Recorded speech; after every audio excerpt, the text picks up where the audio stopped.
Shalom. Halo? Oke, tepuk tangan dulu untuk Tuhan. Halo yang ada di online. Kita mau bersekutu, kita mau memuji Tuhan. Tapi sebelumnya kita mau minta maaf karena tadi ada kendala yang sangat luar biasa. Tapi tepuk tangan dong untuk teman-teman yang di sini yang sudah membantu semua. Untuk City of David yang sudah memberikan tempat, untuk Om Gege, untuk Ibu Syara dan untuk Kak Jose. Terima kasih karena kita tahu Tuhan sudah atur semua. Amin. Dan kita mau dikuatkan, kita mau puji Tuhan, kita bangkit berdiri, yang di rumah juga boleh bangkit berdiri, oke? Jadi kasih salam kiri kanan, gak usah salam deh, prokes, dada aja, halo, yes, yuk kita girakan Tuhan. Oh iya kode bener, yuk. Ayo.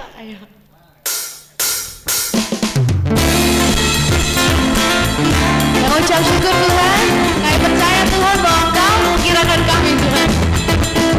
Tepuk tangan juga boleh, goyang juga boleh, silahkan goyang dong.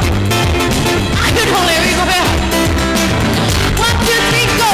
Memasuki gerbangnya dengan hati bersyukur, halamannya dengan pujian. Ayo, kataku hari ini harinya Tuhan. Ku bersuka sabda. Sekali lagi ya, goyang. Ku masuki gerbangnya dengan hati bersyukur, halamannya dengan pujian. Kataku hari ini harinya Tuhan. Ayo Pipi, ku bersuka sebab dia. Mari Cherry, angkat tanganmu, katakan. Dia girangkanku, oh, dia girangkanku. Ku bersuka sebab dia girangkanku, oh. Dia girangkanku, oh, dia girangkanku. Ku bersuka sebab dia. Sekali lagi ya, ku masuki, 1, 2. Ku masuki gerbangnya dengan hati bersyukur, halamannya dengan pujian. Kata Lewi, Kataku hari ini bisa nyanyi ya? Ku bersuka sebab dia girangkan. Nah, angkat tangan dong, 1, 2. Dia girangkanku, oh, dia girangkanku. Ku bersuka sebab dia girangkanku, oh. Sekali lagi, dia girangkanku, oh, dia girangkanku. Ku bersuka sebab dia. Sama Dani Leri, semuanya. Dia girangkanku, suaranya dalam segala kedalamin. Sebab dia girangkanku, oh. Dia girangkanku. Asik. Sekali lagi, 1, 2, 3, go. Dia girangkanku, oh, dia girangkanku. Ku bersuka sebab dia girangkan. Amin Robin. Dia girangkanku, oh, dia girangkanku. Ku bersuka sebab dia. Sekali lagi, angkat tanganmu buat Tuhan, come on. Dia girangkanku, oh, dia girangkanku. Ku bersuka sebab dia. Oh, one more time. Dia girangkanku, oh, dia girangkanku. Ku bersuka sebab dia girang. Katakan ku bersuka Tuhan. Ku bersuka sebab dia. Ya dan amin, ku bersuka. Ku bersuka sebab dia girangkanku. Haleluya. Yang mengasihi Tuhan katakan haleluya. Haleluya. Yang cinta Tuhan katakan haleluya. Haleluya.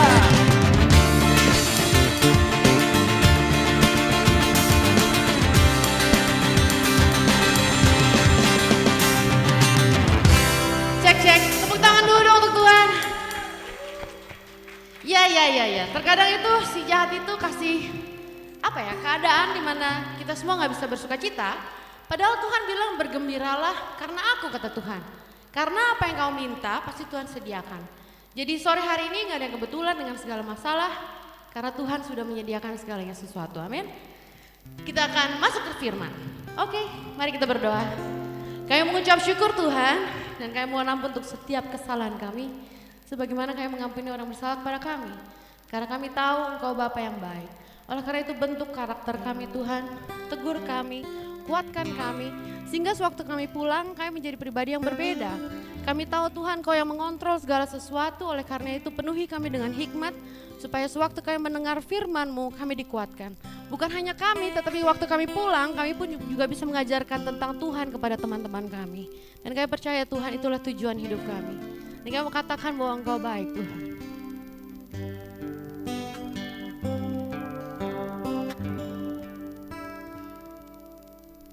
Bapa,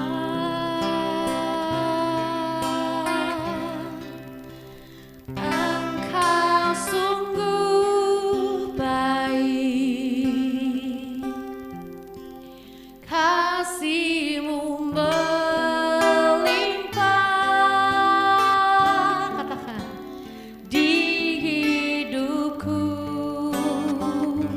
Mari panggil namanya, katakan, Engkau Bapa kami Tuhan. Bapa, oh yes, ku berterima kasih. Yang merasakan berkat-Mu hari ini yang Kau sediakan bagiku. Yang mau ucap syukur boleh angkat tangan teman-teman di hadapan Tuhan, katakan, ku naikkan syukurku buat hari yang Kau beri. Habis-habisnya kasih dan rahmat-Mu selalu baru Tuhan, selalu baru dan tak pernah terlambat pertolongan-Mu. Besar setiamu di sepanjang hidupku. Dari segenap hatimu katakan, Tuhan kami mau naikkan syukur kami Tuhan. Ku naikkan syukurku buat hari ini, buat hari yang Kau. Kami mau katakan Tuhan tak pernah habis, tak habis-habisnya kasih dan rahmat-Mu. Setiap hari selalu baru ya Tuhan, selalu baru dan tak pernah terlambat pertolongan-Mu. Besar setiamu di sepanjang hidupku. Sore hari ini sebelum Tuhan kuatkan saudara, mari angkat doamu di hadapan Tuhan. Doakan untuk keluargamu, doakan untuk bangsamu, doakan untuk musuhmu, doakan untuk seluruh keluargamu. Karena kita percaya waktu satu orang bertobat, sisi rumahnya diselamatkan. Kehadiranmu itu penting di tempat ini, karena kau mewakili keluargamu, kau mewakili negaramu. Oleh karena itu angkat hidupmu, biarkanlah di tempat ini Tuhan merubah hatimu, merubah hidupmu, sehingga engkau menjadi orang yang lebih daripada pemenang. Lebih dari pemenang itu kata janji Tuhan. Haleluya, haleluya. So here I bow, so here I bow. Come on, lift up. To live in yes Lord Jesus, be glorified in all things, for all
bersyukur karena kami tahu kami tidak akan pulang dalam keadaan yang sama waktu kami meresponi apa yang mau Kau sampaikan dalam hidup kami.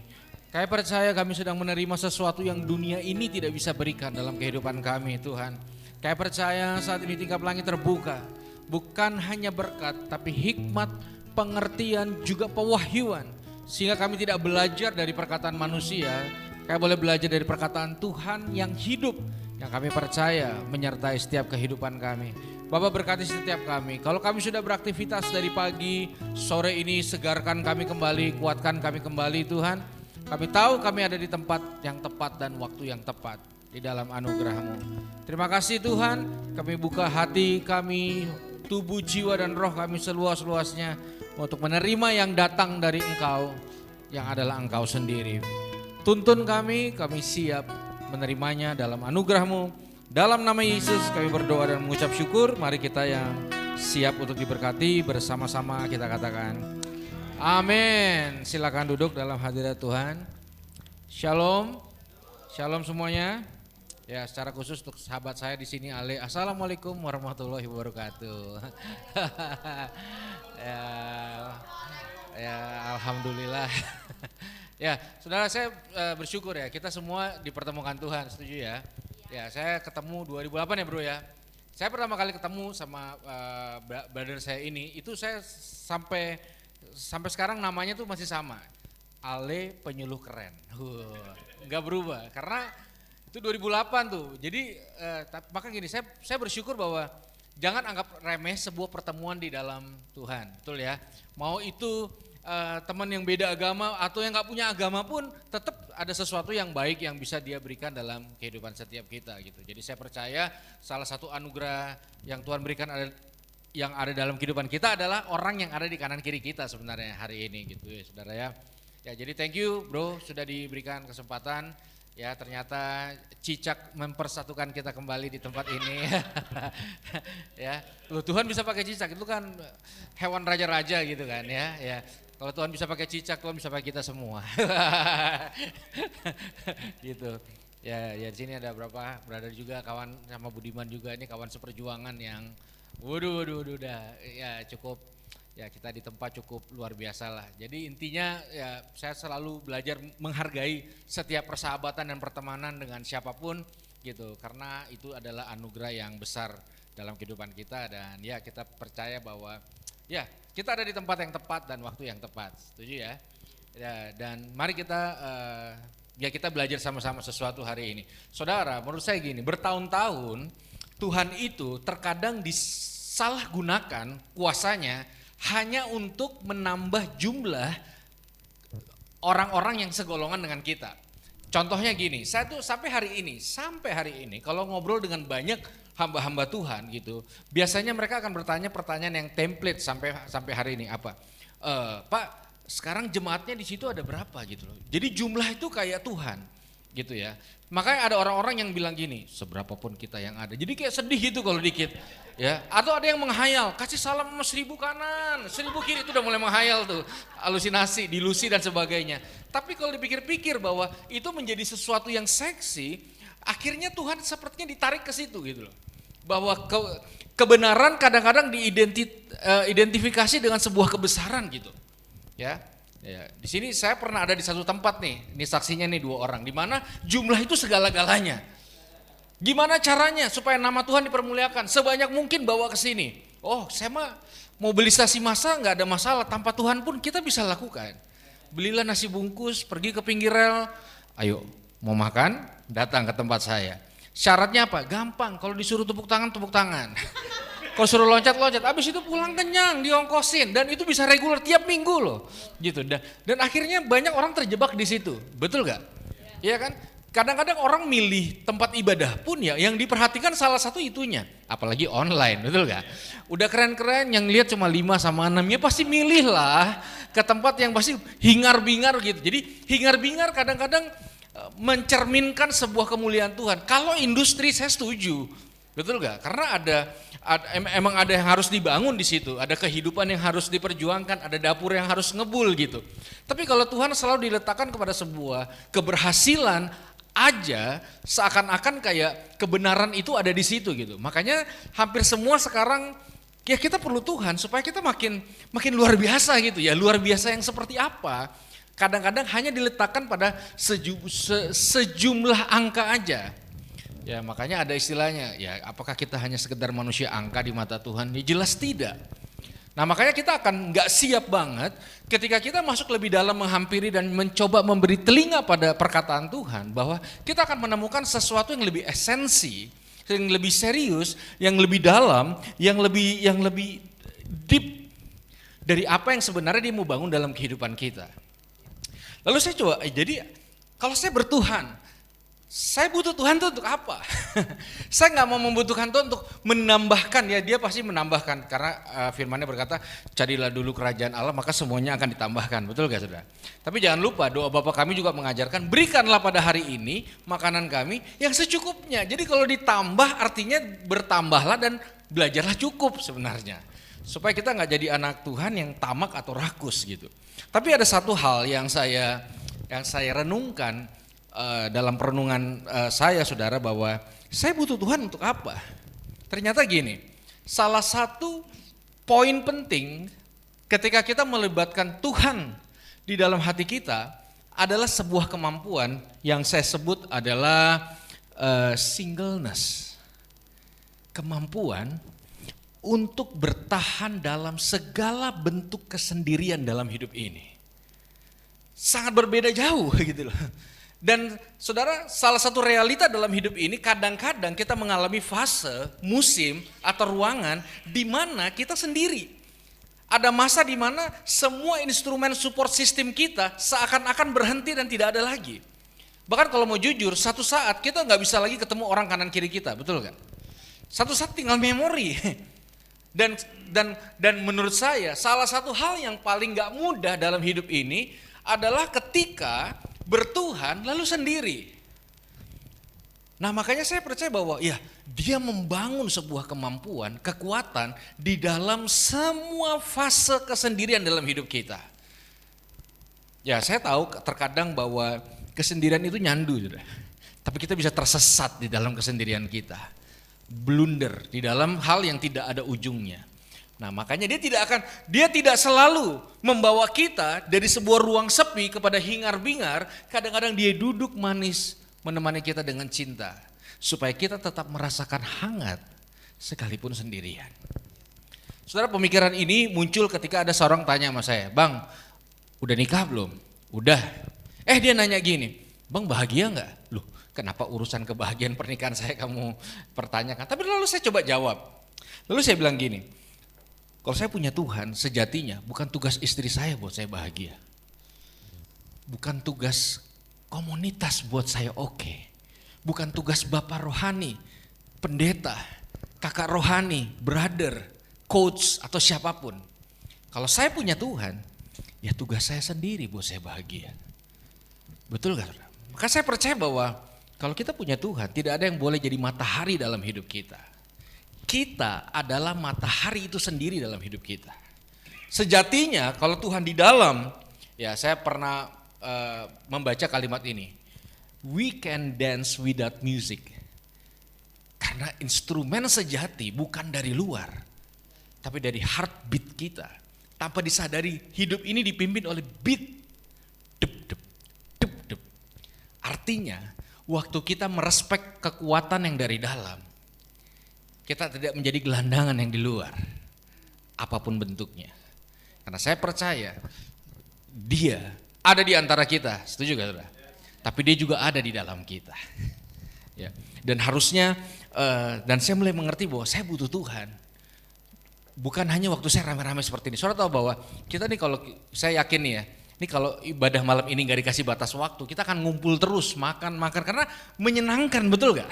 Kangen-kangenan, tadi kita ngobrol panjang lebar, dan ngobrol semua pun gak akan cukup, karena ada sebuah kenikmatan dan sesuatu yang positif, betul gak? Tapi sayangnya realita akan mengajar dan mendidik kita bahwa kita akan pulang, ruangan ini akan dikunci, semua akan balik mungkin ke kamar pribadi masing-masing. Betul gak saudara? Setuju gak? Ada kalanya kok suami istri kalau lagi berantem, satu lihat kanan, satu lihat kiri. Ada waktunya suami istri berantem 3 hari, 4 hari nggak omongan. Toh sendiri juga akhirnya. Betul gak? Makanya di sini saya mengerti bahwa wow, sesuatu yang serius yang Tuhan mau bangun, bukan membawa kita kepada satu hingar-bingar, sesuatu yang luar biasa. Saudara, waktu saya baca Alkitab, saya kadang heran dengan kebiasaan Yesus, yaitu sering berdoa di atas gunung sendirian. Ngapain? Sebagai seorang yang misalnya kayak pembicara atau siapapun yang ada di depan, orang kalau makin banyak makin semangat, betul gak? Mana suaranya? Nah Yesus ketika lagi rame-rame, kalau kita baca Alkitab, seringkali dia naik ke atas gunung sendirian. Bahkan pernah waktu itu banyak orang datang, saking banyaknya, loh dia naik ke atas gunung sendirian. Terus dia ngapain di atas gunung sendirian? Terus doa. Dan gak cuma sekali 2 kali, kalau saya tidak salah ada 6 kali. Dia doa di atas bukit sendirian. Gak ngajak satu orang pun, berdoa sendirian.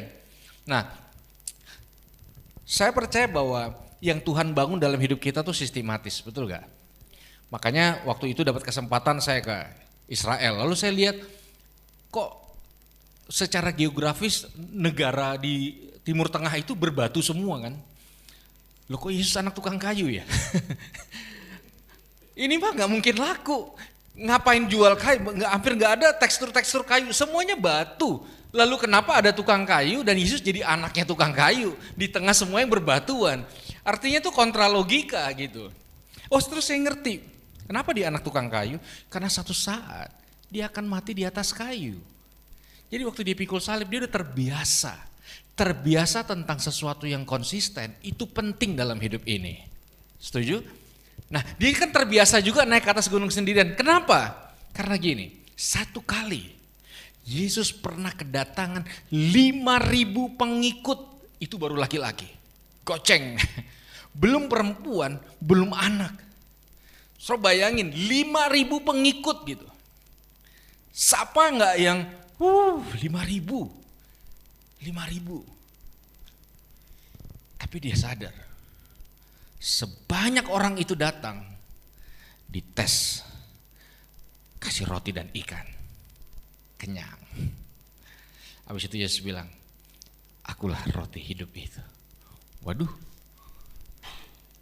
Jadi orang berpikir ikut Yesus itu subsidi gitu.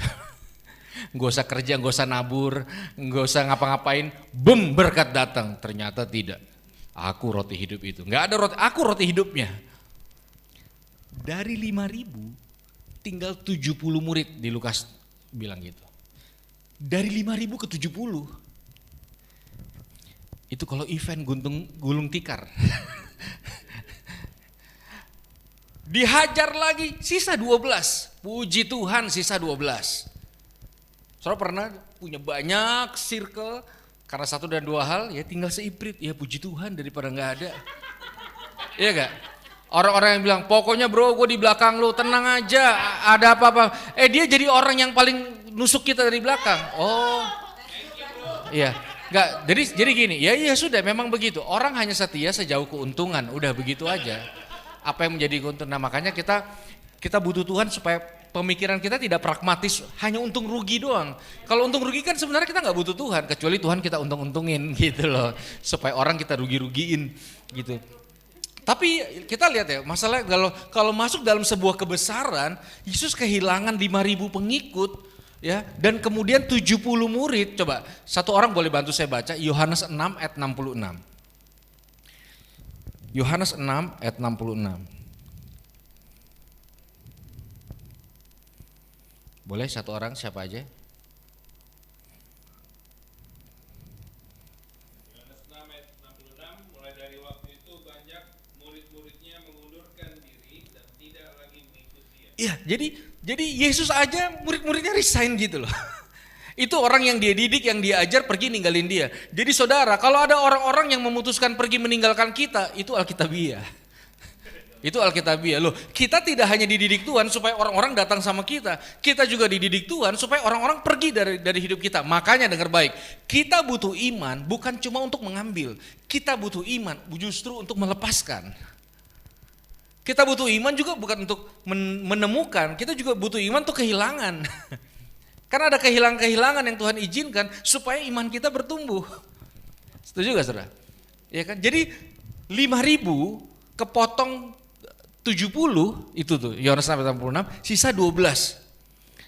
Kalau Yesus hidup zaman sekarang pasti dia posesif banget sama 12 orang itu. Namanya orang pernah kehilangan 5.000, pasti 12-nya diposesifin dong. Mau kemana? Jangan kemana-mana, jangan dengar doktrin lain ya. Pokoknya ada apa-apa lapor. Kayak banyak leader posesif hari-hari ini, betul gak? Kamu mau pacaran sama siapa? Harus sesuai dengan saya. Kerjanya di mana? Harus sesuai. Semua harus sesuai dengan saya. Pakai baju warna apa? Mimpinya pun harus sesuai dengan mimpi pemimpin. Nah, posesif kan artinya nggak punya rasa aman gitu loh. Tapi gini, Yesus membiarkan orang-orang kehilangan rasa amannya supaya menemukan rasa aman yang sejati, dan rasa aman yang sejati hanya ditemukan ketika kita mengizinkan kehilangan semua rasa aman kita yang sebenarnya kita sepertinya membutuhkannya. 12 murid. Lalu Yesus berikan satu perintah yang sederhana, sangat sederhana. Jangan tidur, cuma jangan tidur. Berdoa dan berjaga-jagalah supaya kamu jangan jatuh dalam pencobaan.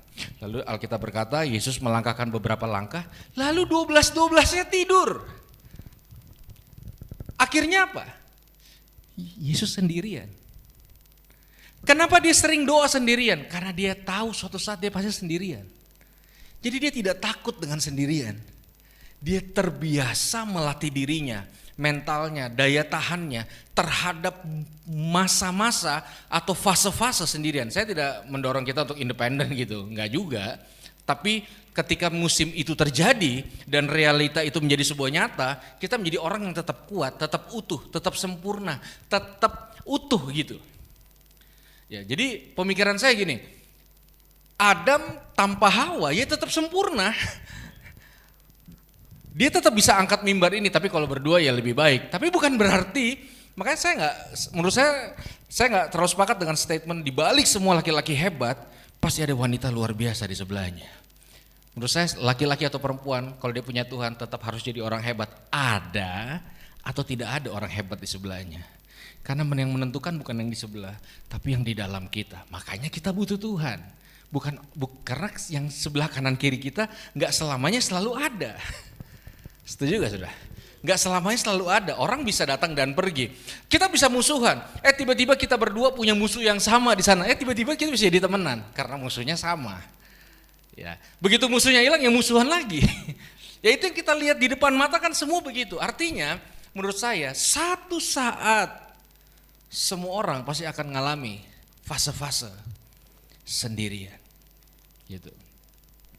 Saya ngobrol sama beberapa teman, ya. Makanya gini saudara, banyak penghibur kesepian. Kayak tukang roti mati kelaparan. Tapi menurut saya itu sesuatu yang sangat serius gitu. Dan kadang-kadang hal-hal yang sifatnya adiksi menjadi alternatif yang seksi ketika hal-hal itu tidak bisa diisi begitu. Dan ya itu realitanya gitu. Makanya ada satu doa yang Yesus ajarkan yang menurut saya sangat menarik. Mari kita lihat Matius 6 ayat 5 sampai 6. Matius 6 ayat 5 sampai 6 ya. Matius 6 ayat 5 sampai 6. Saya akan bacakan buat semuanya. Dan apabila kamu berdoa, janganlah berdoa seperti orang munafik. Mereka suka mengucapkan doa dengan berdiri dalam rumah-rumah ibadat dan pada tikungan-tikungan jalan raya supaya dilihat orang. Aku berkata kepadamu, sesungguhnya mereka sudah mendapat upahnya. Perhatikan baik-baik. Tetapi jika engkau berdoa, masuklah ke dalam kamarmu, tutuplah pintu dan berdoalah kepada Bapamu yang ada di tempat tersembunyi. Maka Bapamu yang melihat yang tersembunyi akan membalasnya kepadamu. Jadi gini, doa kekuatannya bukan minta sesuatu. Kalau kita baca ini kan gini, kita berdoa kepada Tuhan. Nah Tuhan yang kita minta doa ngajarin, nih lo doanya kayak gini.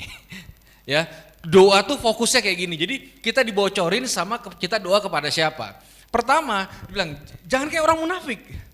Doa harus tertuju pada esensinya. Nah, secara refleks yang namanya doa, nafas orang benar itu kebanyakan kan kita minta. Betul gak? Ya, dan kalau kita minta pasti template gitu, kayak saya ingat dulu iklan rokok. Laki-laki perempuan, laki-lakinya kepleset mau masuk jurang, nyangkut di akar pohon, lalu muncul jin yang uangnya piro. Ya, saya ingat gak? Lalu jinnya datang ke perempuannya, saya kasih kamu satu permintaan. Itu situasinya, laki-lakinya mau masuk jurang, ada satu jin ngomong ke perempuan. Lalu dibilang, saya kasih kamu satu permintaan. Lalu perempuannya minta apa, saudara? Minta kurus. Kembalikan wajahku ke usia 16 tahun. Kalau kita minta, cenderung kita minta untuk diri kita sendiri. Kecenderungannya pasti begitu. Ya nggak salah juga, namanya juga kita datang dan memohon. Tapi dalam kontekstual yang tadi kita baca, yang dibilang gini, ketika kamu berdoa, masuk kamar, isolasi mandiri. Kurang lebih kayak gitu. Berdoalah dari secret place, tempat rahasia di dalam batinmu yang paling dalam. Tempat paling spesial, secret place. Doalah dari tempat tersembunyi, maka Bapamu akan menjawab dari tempat yang tersembunyi. Artinya apa? Kekuatan doa adalah gini, bangunlah kemampuan singleness di dalam anugerahnya. Dan dia akan mengerahkan sirkulasinya di saat kita doa sendirian. Saudara nggak mudah, saya sih rasa ya, ini mungkin masih asumsi karena saya pakai angle pribadi saya. Kesendirian kalau nggak diatasi itu nggak mudah. Maka dari zaman dulu perang, cara melemahkan pahlawan-pahlawan Indonesia adalah ambil orang yang tinggal di Jawa, pindahin ke Papua. Orang kalau kesepian mati sendiri, nggak usah diapa-apain. Begitu. Ya. Jadi dibiarkan supaya kesepian itu, kebingungan dan keblunderan itu mengambil energi, mengambil visi dan bahkan mengambil nyawanya gitu. Dan itu nggak mudah, saudara. Nah makanya di sini dibangunlah kemampuan ini. Yang saya rasa bahwa satu saat kita akan hadapi pertempuran-pertempuran minimal dalam pemikiran-pemikiran kita. Betul nggak? Saudara, kalau terjadi sebuah struggle dalam pemikiran kita, kan kita sendiri. Betul nggak, saudara? Meskipun lagi rame-rame, kita struggle sendiri, bingungnya bingung sendiri gitu loh. Nah makanya Yesus ajarkan bahwa beri ruang supaya Tuhan melalui semua instrumen yang dia miliki dalam kemahakuasaannya membangun kemampuan singleness yang kuat. Saya ajarkan ini kepada anak saya, masih mau jalan 6 tahun. Kalau ada apa-apa, panggil Yesus. Teori, teori sangat teoritis ya. Kalau lagi apa-apa, kamu rasa sendiri, pokoknya panggil Yesus, begitu. Satu kali dia main sama sepupu-sepupunya. Dan sepupunya yang paling kecil tanpa disengaja dorong anak saya masuk ke kolam berenang yang dia 2 meter aja belum, kolamnya itu di atas 3 meter dan dia tidak bisa berenang. Saya nggak tahu berapa lama dia kelelep gitu, ya kelelep dan akhirnya bisa keluar gitu. Soalnya jangankan anak sendiri, berita yang kita dengar aja, ngilu nggak hati? Ngilu. Tanpa disadari kita berharap ketemu kok, bener gak? Karena itu hati nurani. Nah ini anak saya, tiba-tiba saya dapat bajunya udah basah kuyup, terus saya tanya, ternyata habis tenggelam. Dan gak ada yang tahu gitu loh. Dan gak ada yang tahu, ya sudah 2 jam nangis kejer. 2 jam kemudian ketawa-ketawa lagi sama sepupunya. Saya seminggu ngilu. Nah terkadang enak teorinya. Nah, kalau ada apa-apa panggil Yesus. Tapi ketika masuk pada didikan-didikan yang sejati, Matius, Markus, Lukas hilang di kepala. Kesendirian kadang memunculkan ketidakberdayaan kita. Kadang-kadang, nggak selalu sih, nggak selalu, tapi kadang-kadang gitu.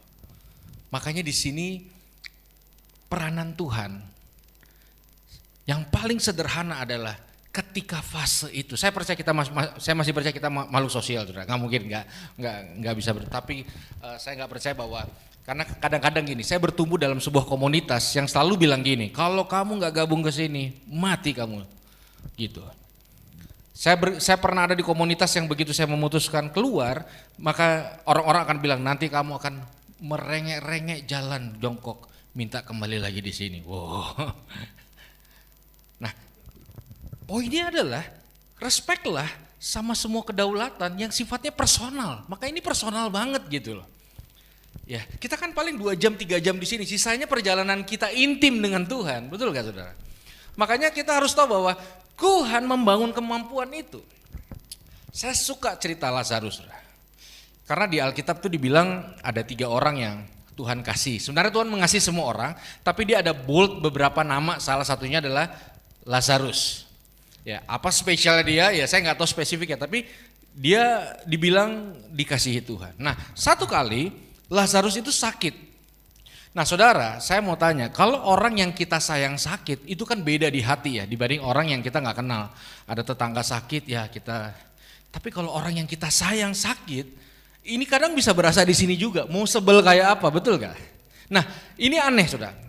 Lalu saya belajar gitu, oke, Tuhan aku mau belajar ekspresi cinta yang sejati. Saya nggak mau belajar cinta dari film Frozen atau Beauty and the Beast dan sebagainya gitu, karena semua film anak-anak pasti berakhir dengan ciuman, betul gak?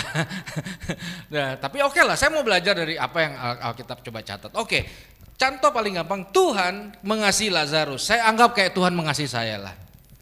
Lalu sakit, nah semua orang nonton kan, nah kita lihat nih, kalau Tuhan bener sayang, kira-kira dia lakukan apa sama orang yang lagi sakit.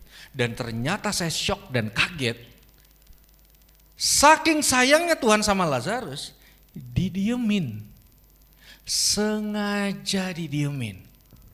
Saudara, gini, perasaan sengaja didiemin, wow, itu nggak mudah. Kalau ini orang kita tahu tidak punya kompetensi, ya sudahlah nggak apa-apa. Tapi kita tahu ini orang mampu, ini orang bisa, ini orang sayang, loh kok malah ngediemin gitu loh. Ini ekspresi cinta macam apa? Oke, jangan simpulkan cepet-cepet gitu kan, kalau orang ngajar baca Alkitab jangan simpulkan, nanti bisa tersesat di emosi sesaat. Oke, saya ikutin sampai habis. Loh, dibiarin sampai mati. Loh, itu kan udah lewat. Kalau menurut kesaksian yang populer hari-hari ini, menjelang kematian, Tuhan selamatkan, membuktikan dia penyembuh. Ini tidak, mati. Bahkan bukan cuma mati, dibiarkan sampai busuk beberapa hari, betul gak? Lalu gini saudara, dalam kesimpulan liar saya, ya sudah saya simpulkan, Tuhan suka yang busuk gitu. Ya buktinya dia tunggu busuk dulu. Nah saudara, orang kalau beli buah, yang busuk tuh disingkirin. Nah kok kayak Tuhan yang busuk diambil? Tapi oke lah, jangan simpulkan dulu gitu. Namanya juga ekspresi kasih. Ya saya masih biarkan itu dalam perenungan liar saya gitu. Satu kali saya melayani di satu tempat di Kalimantan, lalu saya setelah pelayanan disuguhkan satu makanan khas daerah, B2 waktu itu. Ada B1, B2. Dari tampang saya kelihatan ini pasti penikmat B1 atau B2. Ya, Scooby-Doo, Batman, Mickey Mouse ya, kalau orang bersaudara gitu ya pasti. Nah, saya makan yang B2. Setelah makan enak, lalu setengah basa-basi saya ngomong sama ibu yang masak, ibu masakannya hebat banget. Gimana sih ibu bisa masak sampai seenak ini? Oh gini, dia bilang. Jadi daging babi itu sengaja kami busukkan dulu sekian waktu. Oh gitu bu, untung saya udah selesai makan. Oh terus dalam hati, mau nambah deh, enggak, puji Tuhan saya udah kenyang bu. Dibusukkan dulu, lalu dimasak dengan rempah-rempah dan enak. Lalu kan kayak nyangkut ke cerita Lazarus tiba-tiba, loh kok mirip ya. Lalu saya mendapat satu understanding gini, sudah perhatian baik-baik. Sesuatu yang busuk sudah pasti dan jelas, nggak banyak orang yang mau, betul kan? Dan Tuhan saking sayangnya kadang-kadang dibiarin busuk. Waktu sesuatu mulai busuk, nggak ada lagi yang mau. Nah, saudara dengar baik-baik. Saya perlu konsentrasi saudara. Kadang-kadang ekspresi cinta Tuhan memang di luar nalar kita. Ketika sesuatu busuk, seakan-akan gini, nggak ada yang mau, diambil sama Tuhan. Lalu Tuhan bilang gini, ini punya cuma saya. Ini cuma punya saya. Ini cuma punya saya. Saudara tahu ketika kekuatan kita sebenarnya di mana? Ketika Tuhan datang depan kita, lalu dia bilang, nak, tinggal kita berdua ya. Gak ada lagi yang lain. Orang-orang kadang-kadang menganggap kamu tuh busuk. Supaya aku ajar pada orang-orang betapa seriusnya aku mengasihi. Kayak orang cinta egois.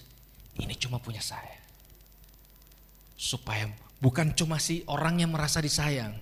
Supaya orang-orang ngelihat betapa seriusnya saya sama orang ini. Itu kekuatan kita. Itu kekuatan kita.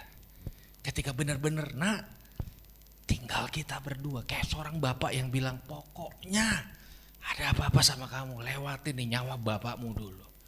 Tinggal kita berdua. Saya butuh itu untuk melewati fase-fase hidup yang gak mudah. Sebagai mantan pemakai, beberapa mungkin tahu saudara, hal yang paling berat ketika saya menghadapi sober saya adalah stigma negatif dari masyarakat. Sampai kapanpun saya akan tetap menjadi seorang mantan pecandu di dalam label banyak orang. Kadang-kadang dulu waktu awal-awal mulai masuk ke gereja, orang-orang berpikir gini, daripada satu domba Yeri datang ke gereja lalu merusak domba-domba yang lain, mending gak usah kita izinkan dia datang. Oh, banyak orang lebih memilih menjaga kawanan yang lain dibanding terkamiri oleh satu ini. Bener, tapi itu realita. Saya nggak komplain, itu kan konsekuensi dari saya juga. Ya saya nggak boleh komplain waktu saya datang awal-awal dulu ke gereja, remote AC diamanin, sustain keyboard, kantong persembahan. Tapi oke, saya berpikir masa itu akan berhenti. Tapi ternyata tidak. Ternyata tidak. Saya 2003 daftar sekolah Alkitab. Wah udah bertobat ceritanya. Mau jadi Laskar Kristus. Gimana cara sekolah Alkitab? Ayo. Dulu aja bandel nyali, masa sekolah Alkitab gak nyali? Daftar saya sekolah Alkitab di Solo. Wah semangat 45. Tulis semua syarat-syarat, riwayat kesaksian. Nah satu kali ketika saya mau masuk, lalu dosennya panggil saya. Terus dosennya bilang gini, Yeri kamu pikir-pikir lagi deh mau sekolah Alkitab di sini. Loh kenapa saya bilang? Karena kamu mantan pemakai narkoba. Saya ragu apakah otak kamu mampu ikut pelajaran di sini apa enggak. Itu kayak ditusuk, ditarik pelan-pelan. Saya bilang, saya dulu sewaktu saya belum kenal Tuhan, SMP 2 kali dikeluarin, SMA 8 kali. Masa sekolah Alkitab saya diginin juga? Gimana nasib teman-teman saya? Tapi waktu itu saya gini, oke Pak, saya terima. Saya punya alasan. Alasan saya lagi nih. Kalau saya sekolah Alkitab Pak, lulusnya jadi kayak Bapak, mending kagak usah Pak. Saya cabut. Saya belajar sendiri. Hampir semua saya belajar pegang mic, saya belajar cara berdiri, saya belajar dari duduk ke sini, saya belajar semua, saya habiskan berjam, minggu, bulan, ngomong depan bangku-bangku kosong, kamar saya penuh dengan bantal-bantal, halo, shalom, shalom dan sebagainya. Saya habiskan berjam-jam di toko buku, ya sampai diusir karena nggak punya duit gitu. Kalau saya punya duit, saya akan cari siapa yang bisa saya cari ilmunya. Bro, gue mau ketemu dong, kenyangin ilmunya ambil, gratisannya begitu. Tapi seperti itulah perjalanannya kurang lebih. Beberapa kali bahkan saya tuh pernah dipikir mau maling di gereja sudah. Sampai segitunya. Akhirnya saya sampai dalam satu titik gini. Ya udahlah saya nggak masalah lah, mungkin karena penampilan tato atau apa terserah. Tapi gimana nasib teman-teman saya mau berjuang? Sampai satu kali dalam satu ibadah di Solo saya ingat. Ada teman-teman yang tatoan yang gak mau masuk. Saya juga, aduh apa kata orang, saya robek deh lengan tangan saya, ayo kita maju sama-sama gitu. Dan ini gak mudah ketika gini, ketika kita menghadapi situasi-situasi yang kadang-kadang memaksa kita jadi sendiri, disitulah sebenarnya Tuhan memberikan sebuah kehangatan dan kekuatan dan rasa aman. Berapa tahun lalu sebelum pandemik, saya diundang di satu gereja yang, wow menurut banyak orang nih loh kalau yang gede-gede ini di sini nih, wah gitu kan. Jadi ada kayak besar kepala sedikit saya. Saya ajak istri saya. Lalu sebelum khotbah kayak gini, saya ke kamar mandi. Lalu beberapa orang gereja itu datengin istri saya. Shalom ibu, ya bu maaf ya mau nanya, Pak Yeri itu udah benar-benar berhenti narkoba belum ya? Lu ngapain ngundang saya? Kok ibu mau ya? Kok ibu mau ya gitu? Saya nggak bohong, tapi itu yang terjadi. Makanya salah satu raksasa ketakutan saya adalah orang akan bilang, mana ada orang tua normal mau anaknya menikah dengan mantan pemakai narkoba. Masuk akal kalau bibit bebet bobot, masuk akal. Makanya gini, kalau kita hidup dari penerimaan orang, kita akan mati oleh penolakan mereka. Makanya Tuhan memberikan sebuah kekuatan bukan cuma dari luar, dari dalam, supaya kita nggak mati oleh penolakan-penolakan gitu loh. Bahkan saya pernah membuat satu statement, yaitu manisnya ditolak. Orang-orang dalam Tuhan tetap akan menemukan kemanisan-kemanisan di dalam penolakan-penolakan ekstrim yang dia hadapi. Orang bilang gini, Bu nggak takut anaknya cacat? Bu, ada loh literasinya. Bener, bener. Dalam beberapa kesempatan orang sering nanya, Pak, ada loh penelitiannya. Mantan pecandu itu mewariskan DNA adiksi kepada keturunan-keturunannya. Ya kalau kita ngomong di situ dong, selesai udah. Gitu. Selesai di situ sudah. Makanya ada banyak hal saya harus lewati secara sendiri padahal rame-rame gitu. Tapi keputusan untuk tetap oke, tetap senyum, tetap bersemangat adalah ketika waktu sendiri. Itu tidak akan membuat saya untuk mengurungkan niat saya punya anak. Saya nggak bisa rubah masa lalu saya, tapi bersama Tuhan saya bisa rubah dong masa depan saya. Dan tidak ada orang yang bisa rubah itu. Itu keputusan mutlak saya hari ini memutuskan sesuatu. Nggak ada orang yang bisa rampas masa depan saya. Sederhananya saya bilang gini, lihat aja anggota tubuh kita hampir semua arahnya ke depan kok. Cuma satu yang ke belakang tuh yang buang kotoran sama bau. Karena memang kita didesain Tuhan untuk bisa naklukkan masa depan. Makanya nggak ada orang gagal mau dia 1.000.000 kali masuk rehab, nggak ada. Itu cuma stigma aja. Dan kita di tempat ini membutuhkan satu angle di mana ketika itu tiba-tiba terjadi, kita tetap bisa melewati. Membuat pertunjukan tanpa panggung, berkuasa tanpa jadi penguasa. Karena sejatinya instrumen dibangun Tuhan di dalam kita. Saudara tahu, di situ saya belajar hormati orang, siapapun dia. Siapapun dia. Di situ saya belajar tidak gampang menjustifikasi orang sekalipun dia pernah hancur, ataupun dia sedang hancur, ataupun dia sedang rusak-rusaknya. Karena satu saat Tuhan bisa pakai orang itu jadi orang yang lebih tinggi dari saya. Dan kalau Tuhan mau pakai jadi orang lebih tinggi dari saya, Tuhan tidak perlu izin saya. Betul gak? Makanya di sini kita belajar melihat satu individu dari dalamnya. Oh, saya ngerti dan saya ngerti bahwa dia memberikan kehangatan yang dari dalam. Maka saya ingat dulu 2 pemicu yang cukup berat. Pertama ketika saya dulu memutuskan ikut retret dan tiba-tiba di hari kedua pembimbing rohani saya bilang gini, kamu tuh keras kepala kayak Paulus. Bukan, kamu tuh kayak Yunus lari dari panggilan Tuhan. Nah saya nggak, puji Tuhan waktu itu saya nggak tahu tuh 2 tokoh siapa karena masih pakai narkoba. Tapi yang ketiga saya tahu, dasar Yudas Iskariot kamu. Itu saya tahu. Saya dipulangin gitu. Saya dipulangin, jadi yang lain peserta retret datang lalu saya dipulangin gitu. Nah, sejak itu saya capek dengan agama, dengan kekristenan karena orang nolak saya, lalu hari Minggu orang pergi ke gereja bilang Yesus baik. Gimana tuh? Ya sudahlah. Ya pokoknya siapa yang bukan anak Tuhan itu sahabat saya dulu. Ya itu. Nah satu kali saya main sama teman-teman yang lain itu saya overdosis. Ya ditemukan berbusa, sudah biru, sudah kaku. Diangkat rame-rame, dibuang di got sama teman-teman saya. Ya begitulah cara hidup dulu. Ya persaudaraannya tuh di situ. Lalu saya bangun dari got satu pagi gitu dengan aksesoris comberan. Lalu saya pikir gini, surga nolak, neraka juga nolak.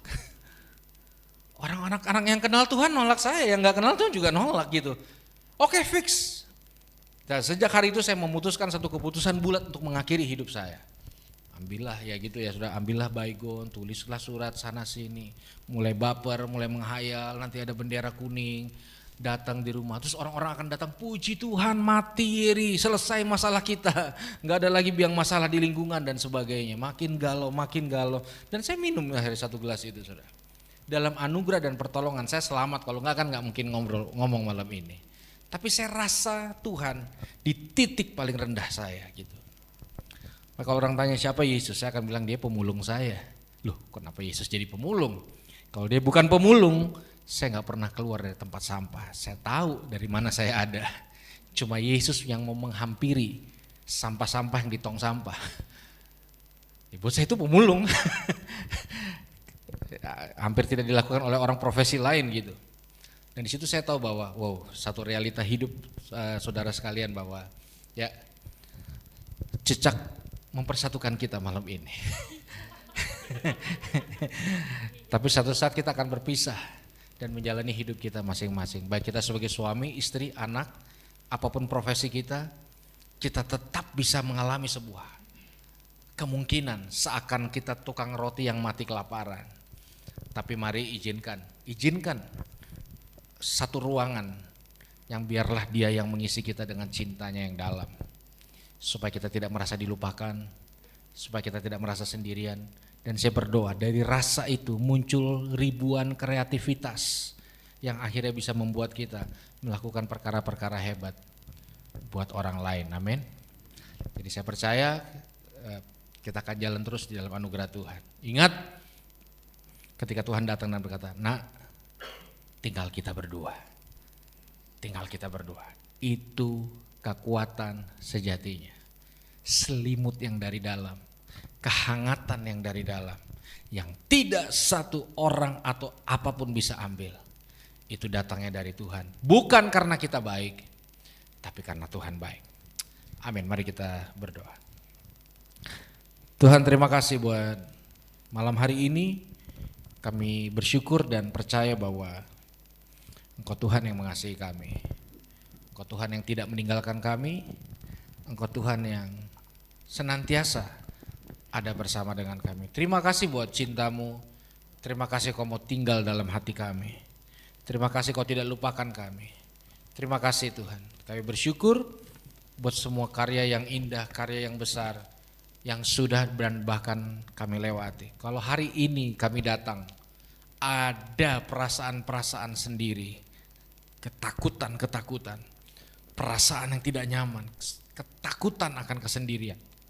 Aku berdoa biar cinta Tuhan menyelimuti hati dan batin kami, sehingga kami tidak lagi merasa sendirian.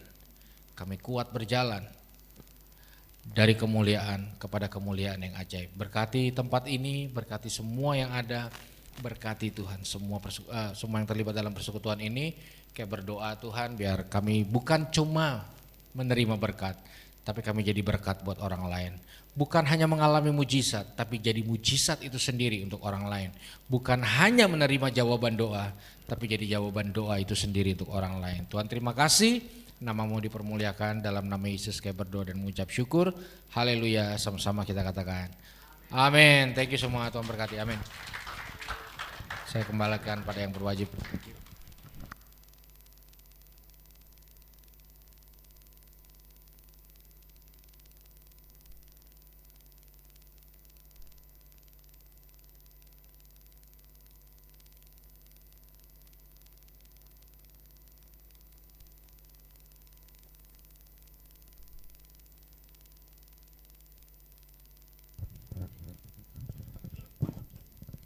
Halo, shalom.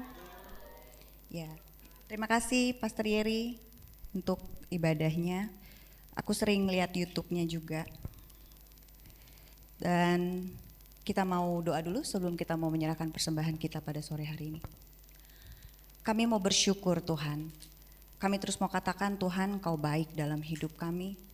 Dan kami mau terus katakan bahwa apapun yang terjadi dalam hidup kami, semua itu karena anugerah dan karena kebaikan, serta itu penuh karena rancangan Tuhan. Terima kasih untuk ibadah sore hari ini ya Tuhan. Sebentar kami mau memberi apa yang terbaik dari kami. Biar kiranya Tuhan persembahan ini menjadi dupa yang harum di hadapan-Mu, dan Kau berkati kami untuk bisa mengelola apa yang sudah Tuhan berikan, dan kami kembalikan lagi Tuhan untuk kemuliaan nama-Mu.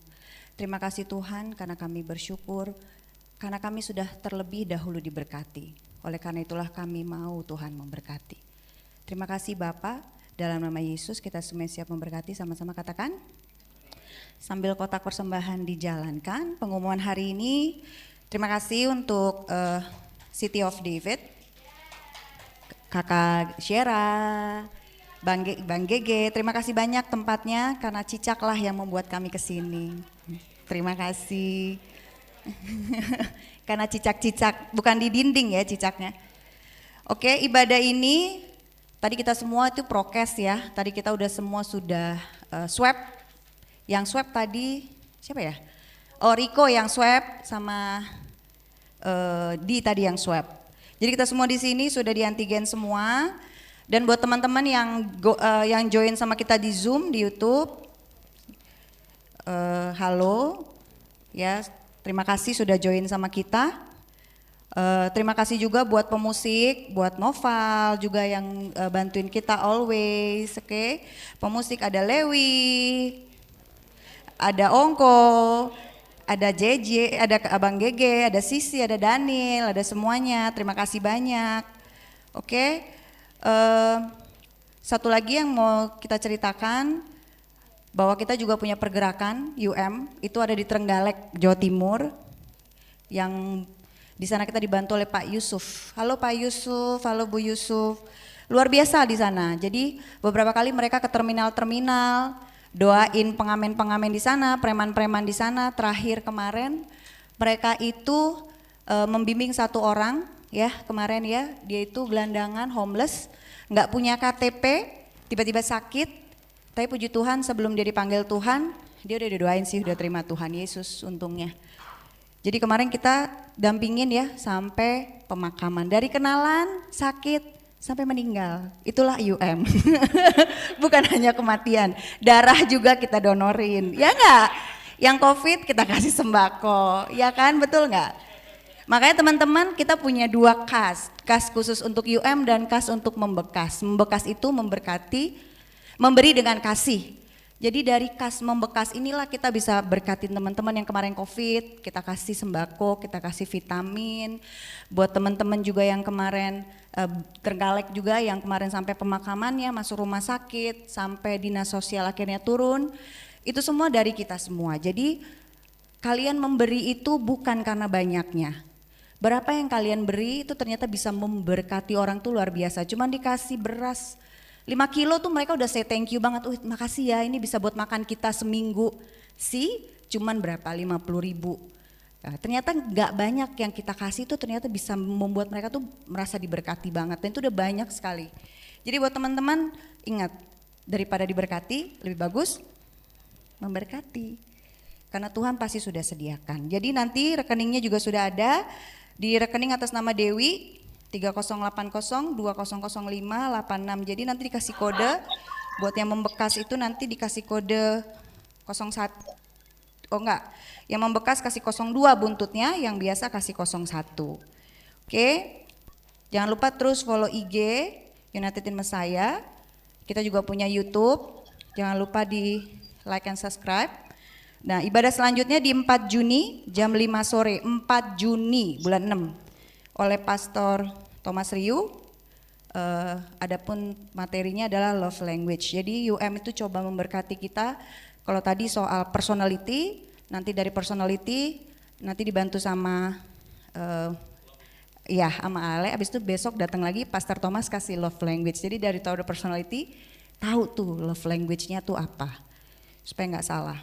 Oke, sekian pengumuman pada sore hari ini. Tuhan Yesus memberkati.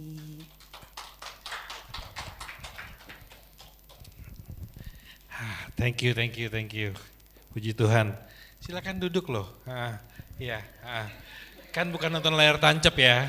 Silakan duduk, menempati bakunya masing-masing. Oke. Silakan ke Dokter Ambien. Oke. Puji Tuhan ya.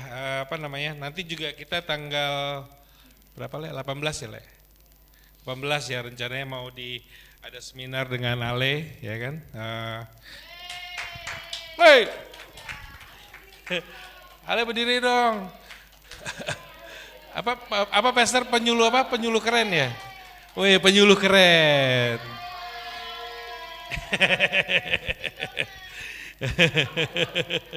Nanti kita belajar lagi ya. Oke, thank you buat waktunya semuanya. Sorry ada kurang-kurang kata, sorry juga buat ketidaknyamanannya tadi, ya kan. Tapi kita puji Tuhan bisa sama-sama ibadah, bisa sama-sama memuliakan Tuhan di tempat ini, bisa dengar firman yang luar biasa dahsyat, bisa refresh kita punya introspeksi kita punya kekurangan. Oke, mari kita bangkit berdiri, kita siap terima berkat yang daripada Tuhan.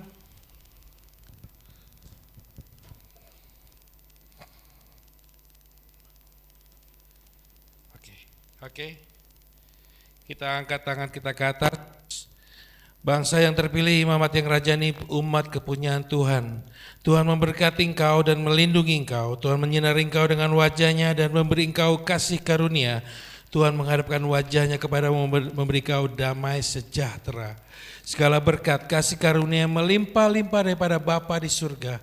Persekutuan manis dengan Roh Kudus menyertai kita semua. Damai sejahtera, hikmat, pewahyuan, tuntunan dan penyertaan Tuhan dulu, sekarang sampai selama-lamanya tidak pernah berubah. Kasih setia Tuhan terus menyertaimu dimanapun kau berjalan, apapun yang kau kerjakan, apapun yang kau lakukan, apapun yang kau usahakan, segala terobosan-terobosan Tuhan bukakan tepat pada waktunya. Dan yang sedang merancangkan satu pernikahan juga Tuhan berikan kemudahan, kelancaran dalam nama Yesus. Dan apapun yang siapapun yang sedang sakit, sedang memerlukan bantuan, Tuhan sediakan tepat sesuai dengan kebutuhannya dalam nama Yesus. Tuhan berikan kesembuhan dalam nama Yesus. Segala kebutuhan dokter apa Tuhan sediakan dalam nama Yesus. Terima kasih Bapak. Dan kami juga berdoa Tuhan untuk apapun yang kami makan minum pakai Tuhan sediakan dalam nama Yesus. Tuhan sertai apapun yang dikerjakan Tuhan buatkan berhasil. Terpujilah Engkau ya Bapa dari sekarang sampai selama-lamanya. Kami sudah menerima berkat yang terbaik daripada Tuhan. Haleluya, yang percaya katakan amin.